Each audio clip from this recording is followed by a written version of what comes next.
যাচ্ছি জীবন আলো ব্লকের আরেকটি নতুন ভিডিও নিয়ে। দেখতেই পাচ্ছেন থাইমল দেখে যে গোলাপি রেন লিলি, এবং দেখুন রেন লিলি ফুলটা কত সুন্দর হয়েছে, এবং গাছটাও দেখুন, এবং গাছে দেখেন আরেকটি আছে, এটা কাল ফুটবে। দেখুন কত সুন্দর লাগছে রেন লিলি ফুলটা।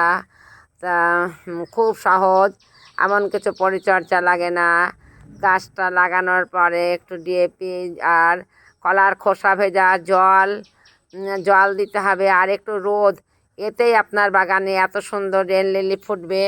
চাইলে আপনিও করতে পারেন এত সুন্দর রেন লিলি গাছ, যদি আপনি করবো মনে। দেখুন কত সুন্দর হয়েছে রেন লিলিগুলো, দেখুন কত সুন্দর লাগছে, দেখুন কত সুন্দর হয়েছে। তাই আপনি যদি মনে করেন যে আপনার বাগানে এরকম রেন লিলি তৈরি করব, তা সহজেই করতে পারেন। তা যাক, আমার ভিডিওটা যদি ভালো লাগে অবশ্যই লাইক, কমেন্ট ও সাবস্ক্রাইব করতে ভুলবেন না। অবশ্য সাবস্ক্রাইব করবেন। আজ এখানেই রাখলাম।